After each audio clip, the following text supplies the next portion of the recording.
Luar biasa, kita berjumpa kembali ya dalam pemeliharaan Tuhan, saudara. Saudara, kita harus mengerti bersama bahwa gereja itu bukan gedungnya. Gereja itu bukan bangunannya, tetapi gereja itu saudara dan saya. Alkitab berkata gereja itu adalah kumpulan orang-orang yang dipanggil keluar dari dalam gelap masuk kepada terang yang ajaib. Jadi saya percaya kita semua hari ini adalah orang-orang yang sudah dipanggil keluar. Saudara, saya beberapa waktu lalu baru sampai dari Israel, saudara ya. Ini masih agak jet lag sih. Ya, gaya padahal enggak, saudara. Ya, dan saya bersyukur saudara ya. Ya kenapa ya kita ke Israel? Karena bagaimanapun juga semua kisah yang ada di Alkitab itu ada di sana. Tempatnya, sejarahnya, faktanya itu ada di sana. Ya, dan saya bersyukur kemarin kita mengunjungi tempat-tempat yang bersejarah ya. Termasuk apa yang tercatat di dalam Alkitab. Kita tahu bersama awal mula ya gereja itu ada, saudara. Ketika Yesus mati, dia bangkit. Dan dia bangkit, dia menampakkan diri kepada murid-murid. Ya, salah satu dia menampakkan diri kepada murid-murid di ya Tiberias, itu di pantai Danau Genesaret. Saudara, ketika Yesus menampakkan diri kepada murid-muridnya, dia berkata kepada Petrus di atas ya batu karang ini, ya gerejaku akan dibangun. Dan akhirnya saudara, Yesus berkata, jangan kamu pergi tinggalkan Yerusalem sebelum engkau diurapi oleh Roh Kudus. Ya, penting mereka diurapi dulu baru melayani. Ya, jangan dibalik-balik.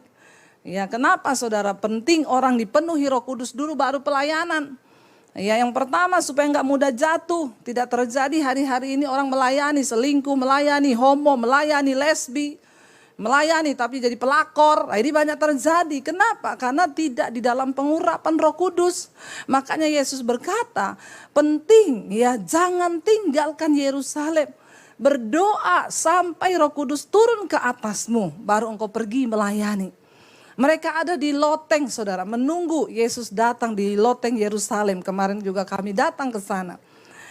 Dan saudara, ya Yesus berkata kamu akan dipenuhi oleh kuasa Roh Kudus sehingga kamu melakukan banyak tanda. Mereka dipenuhi lalu mereka pergi. Ketika mereka dipenuhi oleh Roh Kudus, Petrus mulai berkhotbah. Ya, hari ini kita diberi firman Tuhan dari Kisah Rasul pasal yang kedua. Petrus berkhotbah begitu berapi-api dengan pengurapan Roh Kudus. Sekali khotbah, berapa ribu yang tobat? 3.000 orang bertobat. Hari ini 3.000 kali pendeta khotbah, untung-untung satu yang tobat. Ini salahnya di mana dan apa yang terjadi sekarang? Apakah pendetanya yang berubah atau jemaatnya yang memang keras kepala? Ya, Petrus berkhotbah sekali khotbah 3.000 orang bertobat. Saya sampai penasaran apa isi khotbah Petrus itu, mau saya tiru supaya orang juga bertobat. Ternyata isi khotbah Petrus memang hanya apa? Bertobatlah, bertobatlah, bertobatlah. Jadi saudara, memang hari-hari ini kita harus mendengar khotbah-khotbah tentang pertobatan. Kenapa banyak orang tidak bertobat? Karena yang didengar hanya khotbah-khotbah tentang berkat, berkat, dan berkat. Jemaat di tempat ini mau yang berkat atau tobat? Alay lebay. Yang mau dengar khotbah tobat, angkat tangan. Yang mau berkat, angkat tangan. Banyak juga yang mau berkat-berkat. Ya, jangan cari berkat. Kejar pertobatan, maka berkat akan mengalir atas hidupmu. Karena kalau engkau cuma cari berkat, bisa jadi salah jalan. Ke Gunung Kawi juga bisa jadi kaya. Tapi kalau ikut Yesus bertobat dan diberkati. Karena kita mau menjadi orang yang diberkati. Bukan jadi orang kaya tapi Kalau orang kaya belum tentu diberkati. Saudara ngerti maksud saya? Banyak orang kaya. Bisa menikmati segalanya tapi hidupnya gak bahagia. Itu namanya orang kaya. Kalau orang yang diberkati, uangnya banyak, hartanya banyak, hatinya damai. Kok gak ada amin? Jadi saudara mau jadi orang yang diberkati atau orang kaya? Nah begitu, sekarang baru semakin dicuci otak nih ya. Jadi mengerti ya. Nah kenapa saudara Petrus berkhotbah orang bertobat? Karena isi khotbahnya pertobatan. Bertobat, bertobat, bertobat, berilah dirimu dibaptis. Dan akhirnya saudara Alkitab berkata mereka mendengarkan khotbah Petrus itu. Dan kita lihat sekarang kita masuk Kisah Para Rasul pasal yang kedua ayat yang kalau saudara di rumah nanti baca ayat di atasnya itu tentang khotbah Petrus ya. Ayat yang ke-41, judul perikopnya cara hidup jemaat yang pertama. Kita belajar dari firman Tuhan supaya kita bertumbuh sebagai gereja Tuhan. Ayat 41 firman Tuhan berkata begini, orang-orang yang menerima perkataannya itu memberi diri dibaptis dan pada hari itu jumlah mereka bertambah kira-kira berapa? 3.000 jiwa. Dan Alkitab berkata mereka yang mendengarkan khotbah Petrus itu memberi diri untuk dibaptis. Kemarin kita melakukan pembaptisan di Sungai Yordan, ya, di tempat di mana Yesus pernah dibaptis. Ada yang bertanya, Bu, karena yang ikut rombongan saya itu 125 orang, nggak semua orang GBI, ada yang HKBP, Katolik, ada yang macam-macam, jemaat DBTV. Lalu mereka tanya, Bu, ya cara baptisan yang benar itu yang mana? Saya berkata yang sesuai firman Tuhan. Kita nggak boleh keluar dari konteks firman, yang sesuai dengan baptisan Yesus. Alkitab berkata hendaklah kamu menjadi satu iman, satu kasih, satu baptisan.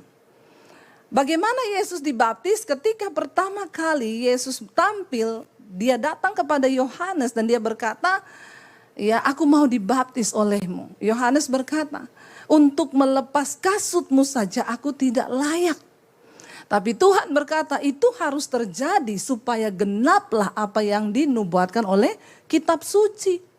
Saya yakin kenapa Yesus harus dibaptis supaya memberi kita teladan. Yesus dibaptis aja banyak yang gak ikuti teladannya, apalagi kalau enggak, ya itu pasti ada yang dibaptisnya disiram air sedikit, ada yang mungkin baptisannya kayak apa. Nah kekristenan itu artinya meneladani Kristus, makanya Alkitab bilang bertobatlah dan berilah dirimu dibaptis. Jadi yang dibaptis bukan anak kecil, tapi orang yang menyadari, menerima Yesus, bertobat dan memberi diri. Jadi waktu kecil itu bukan baptisan, itu penyerah. Bagaimana kita bisa bertumbuh? Awalnya adalah berilah dirimu dibaptis, supaya engkau dimateraikan. Lalu yang ke-42 dikatakan di sana, mereka bertekun dalam pengajaran rasul-rasul dan dalam persekutuan. Dan mereka selalu berkumpul untuk memecahkan roti dan berdoa. Mereka bertekun dalam pengajaran. Ya saudara, sudahkah engkau bertekun dalam pengajaran firman Tuhan? Saya sudah melakukan apa yang Tuhan mau. Di mesbah doa setiap malam jam 8 kita membahas dari kitab Kejadian. Ya, dan itu tidak mudah, tapi orang Kristen yang rindu, dia pengen tahu Alkitab. Ya, dia belajar. Ya, setiap malam kita bahas dari kitab Kejadian. Sesibuk apapun saya tetap menyempatkan waktu karena saya tahu ada orang-orang yang rindu di akhir zaman ini untuk mencari kebenaran. Ya, kita harus mencari pengajaran yang benar. Kemarin di Israel kami datang ke satu tempat yang mempersiapkan pembangunan bait Allah. Menorahnya dibuat lebih tinggi dari saya, terbuat dari emas murni. Ya, mereka berkata mereka sedang mempersiapkan segala-galanya. Ya, saya tanya dibangunnya rencananya di mana? Di Silo. Silo itu adalah tempat Imam Eli dulu pernah diletakkan tabut Allah di sana sekitar 400 tahun. Ya, ditaruh di sana dan Imam Eli sebagai imamnya di sana, dan Hana datang ke sana berdoa meminta anak, lalu Samuel lahir di situ karena doa Hana. Apapun itu saudara, ya ada yang nggak percaya, ada yang percaya. Gimana bait Allah akan dibangun? Seorang Amerika Yahudi sudah mempersiapkan semuanya. Saya percaya Alkitab berkata memang itu akan terjadi karena sampai hari ini Yahudi masih menanti Mesias untuk datang. Mereka tidak percaya Yesus adalah Mesias. Nah, kalau mereka minta terus Mesias, mereka bangun bait Allah, bisa saja yang masuk antikris. Alkitab berkata antikris bisa bikin api turun dari langit. Mujizat-mujizat akan terjadi dan banyak orang akan terseret dan percaya. Mari kita berjaga-jaga. Karena itu ya kalau engkau mau bertumbuh, di sini dikatakan bertekun di dalam pengajaran. Kita diberi 1 hari waktu 24 jam loh. Berapa banyak waktu engkau berikan bagi Tuhan untuk mengenal kebenaran? Berapa banyak waktu engkau berikan hari-harimu hanya untuk sesuatu yang sia-sia? Kita harus memikirkan kepentingan manusia batiniah kita saudara hari-hari ini. Nggak bisa santai. Berlari mengejar pengajaran itu. Berlari pengen tahu lebih dalam lagi tentang iman. Dan Alkitab berkata, engkau harus siap sedia untuk memberikan pertanggungan jawab kepada semua orang yang meminta pertanggungan jawab tentang imanmu. Jangan bawa sama saya, nanti saya kenalin sama pendeta Debbie ya. Kamu tanya-tanya sama dia. No. Setiap jiwa yang Tuhan percayakan padamu itu tanggung jawabmu. Kita semua harus bekerja untuk menjangkau jiwa di akhir zaman ini. Karena itu milikilah pengetahuan tentang firman Tuhan. Isi jiwamu, isi pikiranmu dengan firman. Kenapa? Hari-hari ini hari-hari yang gelap. Ya, kita melihat semakin ke sini. Ya, kita lihat saudara hari-hari ini beberapa kali Presiden Jokowi, pemimpin-pemimpin dunia berkata, tahun ini tahun kesuraman, tahun depan adalah tahun kegelapan. Bagaimana kita bisa bertahan? Zaman terus berubah, keadaan berubah, resesi bisa datang. Tapi orang yang bertahan di dalam kebenaran, orang yang hidup mengandalkan Tuhan, mereka tidak akan tergoyahkan. Sebab Tuhan akan menjadi perlindungan bagi setiap saudara dan saya. Jangan takut, kejar Tuhan. Jangan nonton drama Korea terus. Bisa nonton drama Korea berjam-jam, betah saudara. Pakai acara nangis lagi. Bertobat ya. Tapi kalau dengar firman ngantuk saudara. Ya ayo Bapak Ibu, ibu-ibu kalau engkau ingin suami bertobat, engkau dulu buka itu mesbah doa tiap malam. Ajak suamimu ikut. Ya kemarin saya di Israel ada bapak-bapak bersaksi. Saya itu tadinya benci sekali sama Bu Debbie itu. Saya gak suka dengar Bu Debbie itu khotbah. Tapi istri saya tiap malam itu di tempat tidur saya tutup kepala kuping saya sama bantal. Satu kali saya dengar istri saya setel khotbah ibu berkata, kalau kamu mau masuk surga harus hidup kudus. Salah satunya adalah lepas dari ikatan pornografi. Dia kaget, dia bilang karena saya ini hobi Bu. Hobi nonton film pornografi. Nggak usah angkat tangan di sini yang hobi. Di dalam hati saja. Ngomong sama Tuhan. Engkau harus kudus untuk bisa masuk ke dalam rumah Tuhan, di dalam kerajaan Allah. Dia bilang sekali Bu saya dengar itu khotbah. Ketika ada pengurapan Roh Kudus saudara, firman itu tidak kembali dengan sia-sia. Dia bilang saya datang Bu kepada Tuhan, saya menangis, saya mohon pengampunan. Mulai detik itu juga saya berhenti. Dia bilang kalau saya lihat begitu sekarang saya rasa jijik. Wow, itu Tuhan saudara. Dan hari-hari ini Tuhan sedang mencari hati yang terbuka. Yang merindukan pengajaran yang benar untuk diisi, ditabur. Hidupmu engkau perlu bertumbuh dalam iman hari-hari ini. Dunia sudah semakin tidak menentu. Negara-negara yang kuat bertumbangan satu persatu. Kalau hari ini kita di Indonesia masih santai, masih bisa melihat, masih makan, masih bisa menikmati berkat-berkat, bersyukur. Itu karena masih ada anak-anak Tuhan yang berdoa.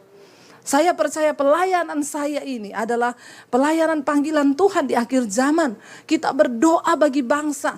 Dulu setiap malam kita berdoa untuk TNI Polri sampai orang tuh telepon saya, Bu kenapa sih tiap hari doain TNI Polri? Saya bilang karena mereka adalah orang-orang yang berdiri atas bangsa ini, memegang keamanan di bangsa ini. Harus ada orang-orang benar. Sekarang dibongkar Tuhan, diporak-porandakan.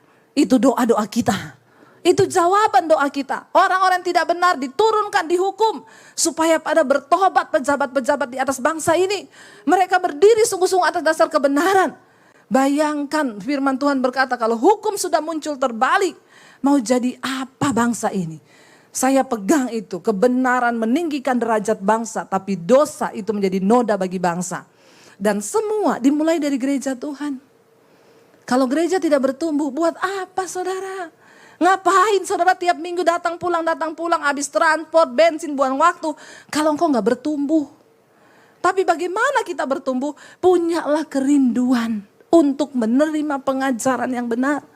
Buka hatimu bagi Tuhan. Mereka berkumpul, memecah roti dan berdoa. Ayat 43. Maka ketakutanlah mereka semua, sedang rasul-rasul itu mengadakan banyak mujizat dan tanda-tanda.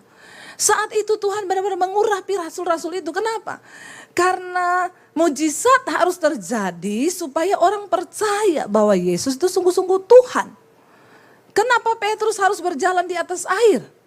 Karena pada waktu itu masih banyak orang yang belum percaya kepada Yesus.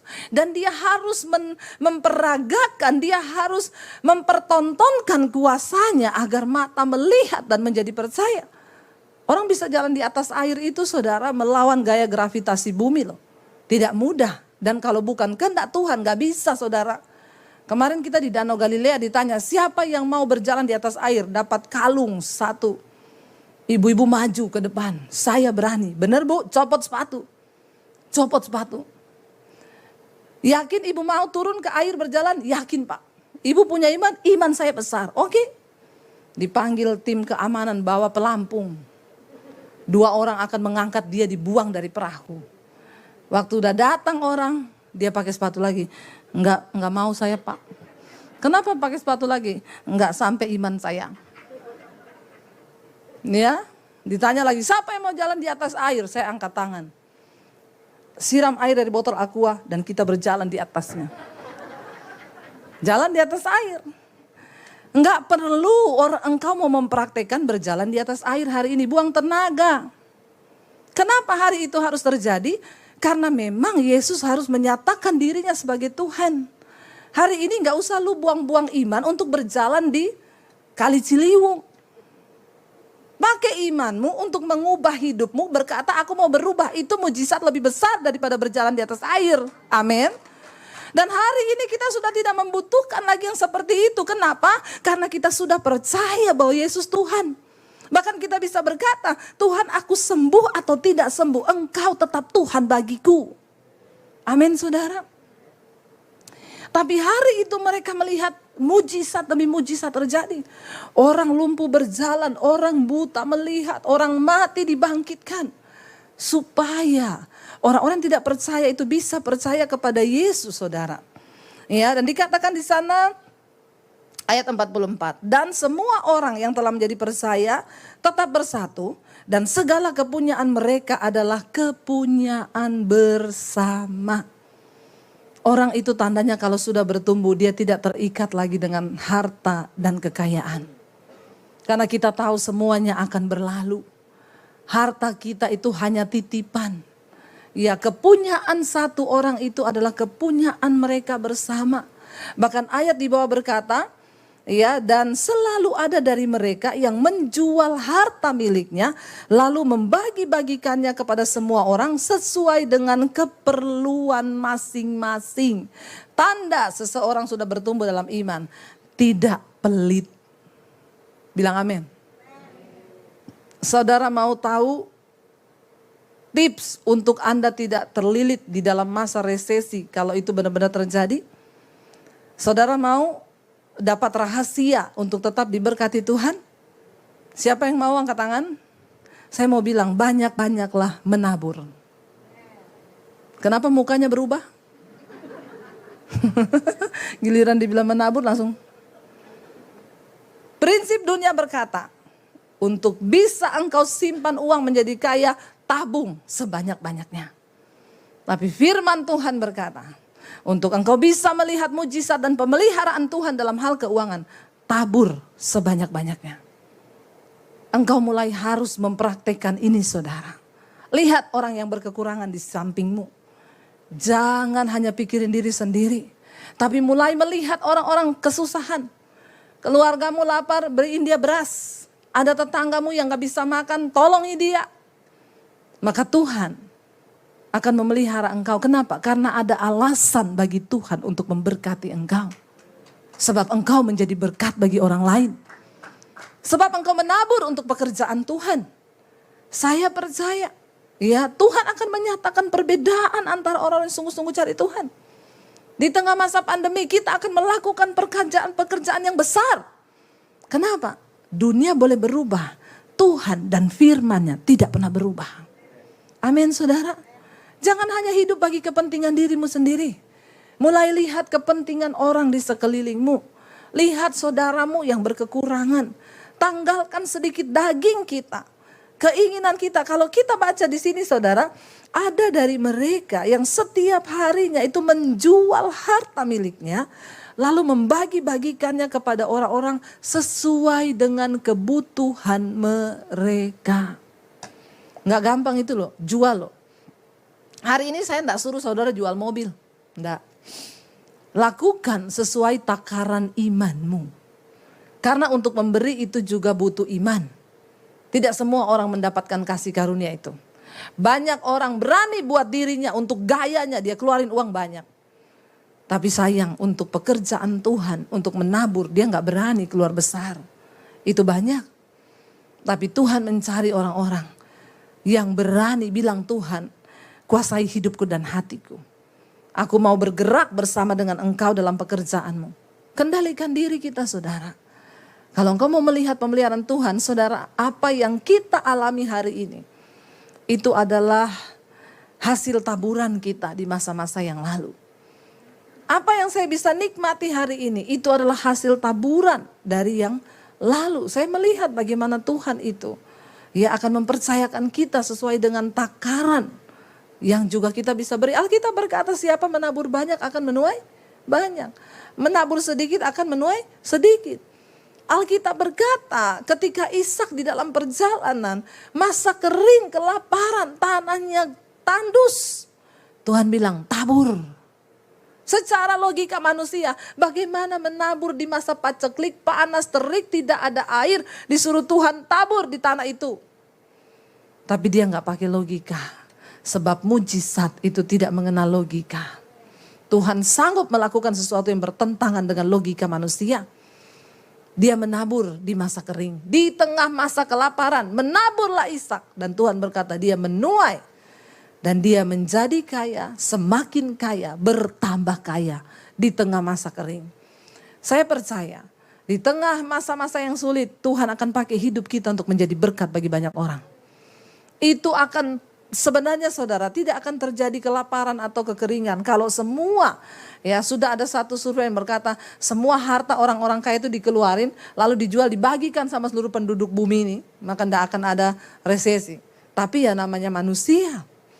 Mari kita menyadari hari ini saudara. Iman kita bertumbuh salah satu tanda adalah dengan kita berani menabur. Berani menabur maka kita pasti akan menuai. Dan di sini dikatakan saudara ayat yang ke-46. Dengan bertekun dan dengan sehati mereka berkumpul tiap-tiap hari di dalam bait Allah. Mereka memecah-mecahkan roti di rumah masing-masing secara bergilir dan makan bersama-sama dengan gembira dan dengan tulus hati. Orang yang bertumbuh, dia tuh rindu selalu ada di dalam bait Allah.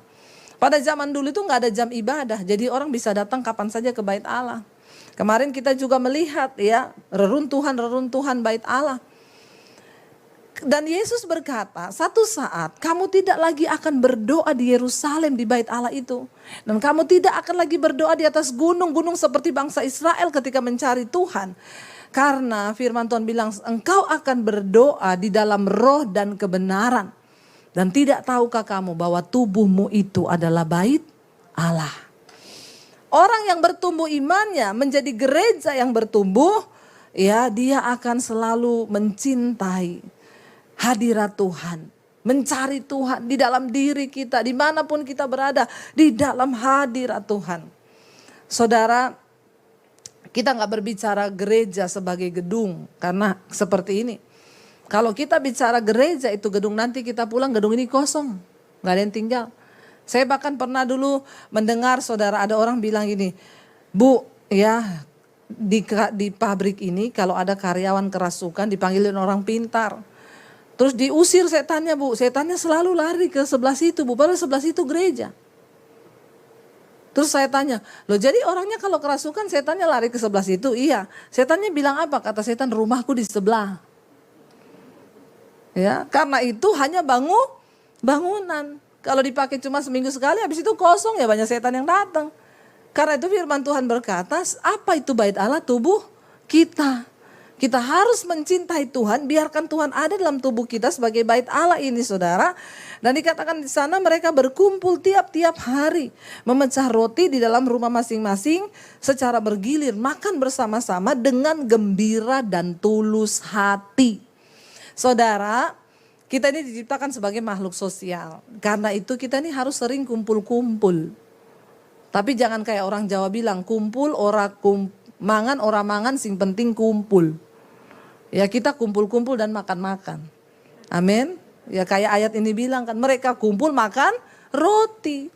Ya jangan mangan ora mangan sing penting kumpul. Wah itu saya enggak mau. Ya kalau kumpul-kumpul harus makan-makan. Kok kayak orang susah loh. Masa kumpul enggak makan saudara. Ya lapar saudara. Ayat ini berkata, kita ini diciptakan sebagai makhluk sosial. Karena itu adalah sebuah kebutuhan di jiwa untuk kita ini berkumpul bersama-sama orang lain. Perhatikan kalau orang mulai suka menyendiri, ya keluar dari keramaian, mau duduk di pojok, nanti duduk di sana, lama-lama ketawa-ketawa, tuh tanda-tanda. Perhatikan kalau anakmu mulai menjauh menyendiri, ya suamimu menyendiri, istrimu suka-suka menyendiri, hati-hati. Mendekati sakit, benar. Kenapa? Karena kalau manusia normal tuh dia suka kumpul. Tapi kumpulnya yang benar, jangan kumpul sama yang tidak benar. Saling mendoakan, saling membangun, ngobrol tentang kasih Tuhan, tentang cinta Tuhan, kita ngobrol tentang pengajaran firman Tuhan. Makanya orang itu yang suka kumpul-kumpul tuh awet muda saudara. Kok ketawa? Ini pengalaman pribadi atau saudara gak pernah ngumpul? Bener, kalau saudara sudah mulai mendekati stres, cepat cari teman kumpul. Walaupun cuma kita ngopi ya, yuk ngobrol. Karena kita memang dari sananya diciptakan sebagai makhluk sosial. Ya, nanti kalau sebanyakan sendiri-sendiri stres numpuk-numpuk lah, akhirnya mulai ketawa-ketawa sendiri, lama-lama gila loh saudara. Ya, hati-hati. Sering kumpul saudara, dikatakan di situ makan-makan dengan gembira dan dengan tulus hati. Jaga ketulusan hati. Kita berbuat baik sama orang tidak usah harapkan imbalan. Kita melayani Tuhan tidak usah harapkan apa-apa. Belajar menjadi orang yang tulus hati. Istri layani suamimu enggak usah harapkan apa-apa, katakan. Tapi tetap harapkan dikasih uang. Karena kalau enggak belanja, enggak masak nanti bapak-bapak ya. Jangan harapkan apa-apa supaya kita enggak kecewa. Hidup ini tulus-tulus saja. Ya nanti kalau kita enggak tulus, oh itu orang ya saya sudah begini, tapi dia itu ternyata begini, kita kepahitan lagi. Ya hidup kita jadi tercemar lagi.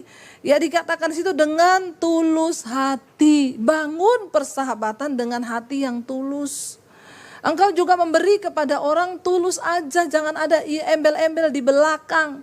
Nanti semakin hari semakin terluka, kecewa, akhirnya kepahitan. Tapi kalau kita menabur, memberi dengan tulus hati, Tuhan yang akan membalaskan. Tetap berbuat baik, karena setiap benih baik yang kau tabur, itu nilainya tetap di hadapan Tuhan. Sebab Tuhan yang menimbang. Tapi kalau engkau taruh harapan pada manusia, maka hilang semua, Tuhan gak akan balas itu. Ya, lalu ayat yang terakhir dikatakan di sana, sambil memuji Allah dan mereka disukai semua orang, dan tiap-tiap hari Tuhan menambah jumlah mereka dengan orang-orang yang diselamatkan. Kenapa saudara? Alkitab berkata, orang yang imannya bertumbuh, ya dia menjadi gereja yang bertumbuh.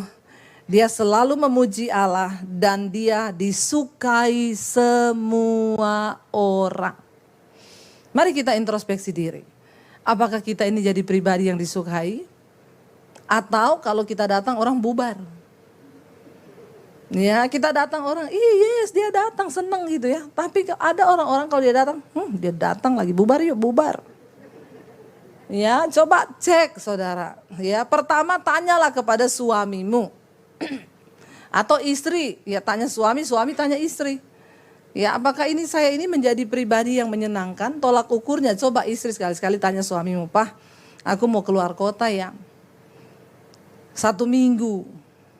Kalau suamimu jawab gini, "Kok cuma 1 minggu, 1 bulan dong?" Itu tanda-tanda bahwa engkau itu belum bertumbuh, makanya suamimu gak suka dekat-dekat kau. Ya, hati-hati. Sebaliknya juga suami begitu. Ya, apakah kita ini dirindukan di rumah oleh anak-anak kita? Ya, oleh orang-orang di sekitar kita, atau hidup kita ini jadi batu sandungan, orang tuh muak lihat kita. Tanda orang yang bertumbuh itu dia disukai banyak orang. Kayak saya ini loh. Ya, nggak usah ngece. Kita harus disukai banyak orang, saudara. Karena ada pengurapan Tuhan atas hidup kita. Dan karena itu Tuhan tambah jumlah orang yang bertobat. Kenapa? 1 orang bertobat, dia cerita sama temannya yang belum bertobat. "Kamu tahu nggak? Aku tuh mengenali Yesus, dahsyat Tuhan itu. Aku diubahkan, tadinya aku merokok, aku disembuhkan Tuhan. Tadinya aku homo." Saya ketemu dengan orang homo beberapa waktu yang lalu. Dia bersaksi kepada saya, "Bu, saya ini tadinya homoseksual. Saya tadinya nggak suka khotbah ibu itu, saya lewatin terus. Tapi satu saat di tengah masa pandemi, saya ketakutan, Bu, karena saya mengidap ciri-cirinya AIDS. Saya takut mati. Lalu saya periksakan diri dan benar saya reaktif, Bu. Saya cari Tuhan, saya dapat khotbah ibu. Saya dijamah Tuhan hari itu, saya nangis, Bu. Saya berdoa, Tuhan saya mau bertobat, saya mau tinggalkan. Lalu saudara, Roh Kudus memampukan dia dan dia bertobat. Dia mengasingkan diri dari semua komunitas yang selama ini dia ada yang membuat dia jatuh dan melakukan hubungan sesama jenis. Lalu akhirnya dia keluar dari sana. Dan puji Tuhan dia doa puasa, ketika dites lagi negatif. Saya bilang Tuhan sudah menunjukkan kasih karunia-Nya kepada kamu loh. Jangan main-main. Dia berkata, "Iya, Bu. Saya sekarang mau dipakai Tuhan. Saya mau selamatkan orang-orang yang dari dunia sana. Tapi saya tidak mau mencobai Tuhan. Saya gak mau jatuh lagi di tempat yang sama. Karena itu setiap hari, Bu, saya ikut mesbah doa, saya ikut mesbah syukur di mobil, di kantor. Saya dengar khotbah ibu. Itu namanya orang niat mau bertobat. Jangan main-main dengan dosa." Ya, pertama ciri orang bertobat itu tinggalkan dosa. Serahkan dirimu kepada Tuhan. Bertobat. Yang selingkuh, bertobat. Yang kepahitan, buang kepahitan, lepaskan. Doa buat orang yang menyakiti engkau. Ayo saudara, kita berlomba-lomba di akhir zaman ini. Untuk kita boleh mencapai perkenanan Tuhan. Amin. Ya, supaya Tuhan berkenan, supaya satu saat Tuhan datang. Kita layak untuk masuk di dalam kerajaannya yang mulia. Ya, jadi saudara, siapa tahu kita lagi di sini Tuhan datang, kita diangkat semua. Ya, rajin-rajinlah dengar firman. Lagi dengar firman kan kudus tuh Tuhan datang. Jangan lagi di night club, Tuhan datang tertinggal saudara. Ya, rajin-rajin bersekutu dengan anak-anak Tuhan supaya kita ini mengalami perkenanan Tuhan. Saya undang para tim pujian penyembahan, saudara jangan takut dengan nubuatan-nubuatan apa yang akan terjadi tahun depan. Memang semua itu akan menimpa, kesusahan besar akan terjadi. Tapi kita percaya bahwa pertolongan kita itu datang dari Tuhan. Bahwa Dia yang pegang kendali atas hidup kita. Bahwa hanya Tuhan yang sanggup memberi kita kekuatan untuk melewati setiap badai. Mari kita bangkit berdiri bersama. Kita percaya saudara. Ku pandang wajah-Mu dan aku mau berseru Tuhan. Bahwa pertolonganku itu datang daripada Tuhan. Datang pada Tuhan. Jangan takut. Bagian kita menyerahkan hidup. Bertobat. Hari ini mari kita renungkan. Mari kita introspeksi diri. Adakah hal-hal yang masih tidak berkenan yang kita simpan di dalam hidup kita? Biar kita mau aku itu di hadapan Tuhan. Biar kita mau bilang itu di hadapan Tuhan. Kita mau berkata bukan dengan kekuatanku Tuhan kami dapat menjalani hidup ini. Tapi hanya karena kemurahan Tuhan saja. Terima kasih Bapa. Bukan dengan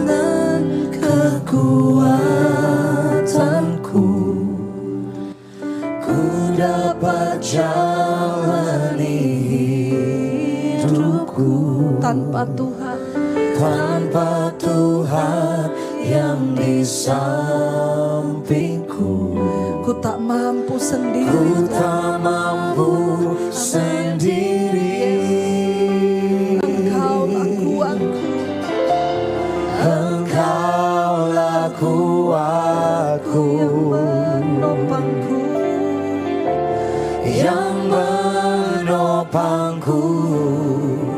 Ku pandang wajah-Mu dan berseru, Katakan pertolongan, pertolonganku datang dari-Mu.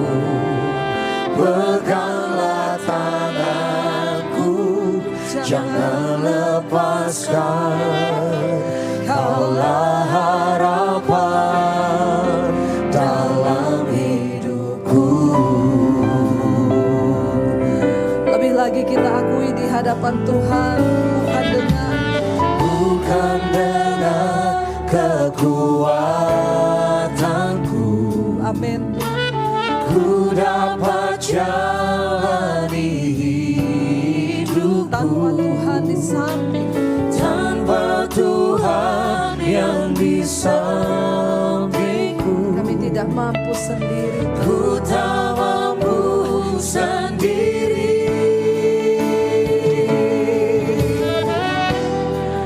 Engkaulah kuatku, yang menopangku. Ku pandang wajah-Mu dan berseru, pertolonganku datang dari-Mu. Peganglah tanganku, jangan lepaskan. Kaulah harapan dalam hidupku.